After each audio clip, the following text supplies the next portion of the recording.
الله الرحمن الرحيم إن الله وملائكته يصلون على النبي يا أيها الذين آمنوا صلوا عليه وسلموا تسليما اللهم صل على سيدنا حبيبنا وعلى آل سيدنا ومولانا محمد وبارك وسلم وصل عليه. اللہ تبارک و تعالی نے قرآن مجید کے اندر اپنے پیارے محبوب نبی کریم رؤوف رحیم صلی اللہ علیہ وسلم دی شان دے بارے الف لام میم تو لے کے والناس دی سین تک اللہ تعالی نے اپنے محبوب دی تعریف اور نعت بیان فرمائی. اور قربان جاواں کہ آقا علیہ الصلوۃ والسلام اللہ تعالی نے اپنے محبوب نو دنیا تے اتنا پیار دے عظیم دے شانہ والے رشتے نال دنیا تے بھیجیا کہ انسان تے انسان حیوان بھی محبوب نال وفاداری کرتے ہیں، پیار کرتے ہیں. اور قربان جاواں کہ آپ کی عظمت ہے، آپ کی شان کہ دنیا تے ہر عمل ہر نیکی او دا انسان کو پتہ نہیں ہے. انسان نماز پڑھیے اللہ کی عبادت کیتی ہے انسان کو پتہ نہیں ہے. اللہ تعالی نے انسان کو زکات کا حکم دیتا، زکات ادا کی قبول ہوئی ہے یا نہیں پتہ نہیں ہے. لیکن اللہ تعالی نے انسان کو حکم دیتا کہ تو میری حج کر، خانے کعبے جا، میرے گھر جا کے ویکھ کے آ. ہاں جی، تو پتہ چلیا کہ اللہ تعالی نے حکم دیتا ہے لیکن قبولیت کی گھڑیاں جڑیاں نے انسان دے دل دے اندر مکمل طور پہ نہیں پتا کہ انسان کی حج قبول ہویا ہے یا نہیں ہویا.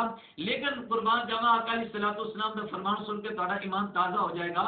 اللہ تعالی نے اپنے محبوب نبی کریم رؤوف رحیم صلی اللہ تعالی علیہ وسلم دی ذات گرامی کے حکم فرمایا کہ ان اللہ و ملائکتہ، فرمایا بے شک ان دے وچ کوئی شک نہیں، میں اور میرے فرشتے، اللہ تعالی دی ذات فرما رہے ہیں میں اور میرے فرشتے حضور نبی کریم صلی اللہ تعالی علیہ وسلم دی ذات پہ درود پڑھتے ہیں.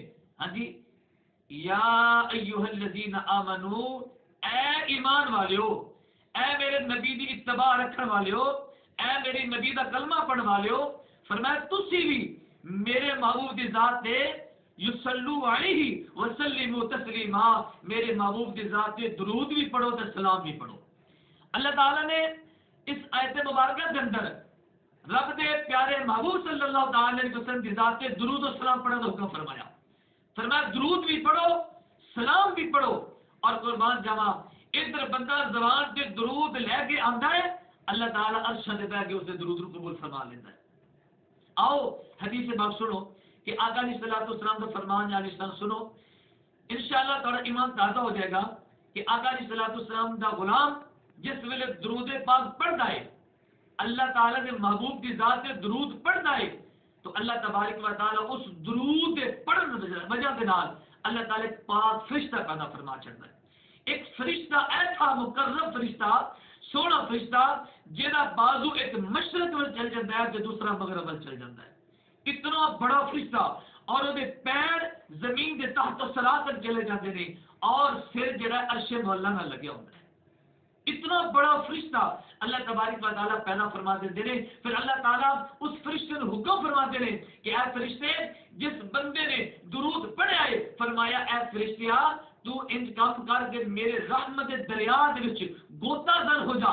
ہاں جی، گوتا کھا، جدو گوتا کھاندا ہے نار دے وچ اس رحمت دریا دے وچ ہاں جی نہاندا ہے، ڈبی لگاندا ہے، ہاں جی نہاندا ہے تو فرمایا جس ویلے باہر نکل کے اپنے پراں نوں چھڑچھڑاندا ہے، اپنے پراں نوں پھیلاندا ہے، فرمایا او دے پراں دے وچوں قطرے نکلدے نے، ہاں جی پانی دے قطرے. تو اللہ تبارک و تعالی حکم فرماندا ہے قطریو فرشتے بن جاؤ. ہاں جی او فرشتے جڑے معصوم فرشتے نے اللہ تبارک و تعالی کے حکم کے مطابق وہ فرشتے پیدا ہو جاتے ہیں.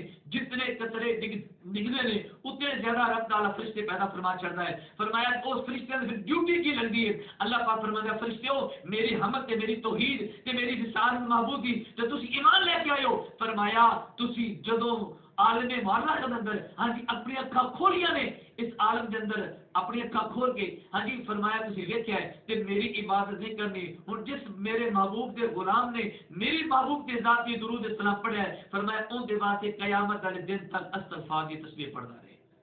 چلو سبحان اللہ.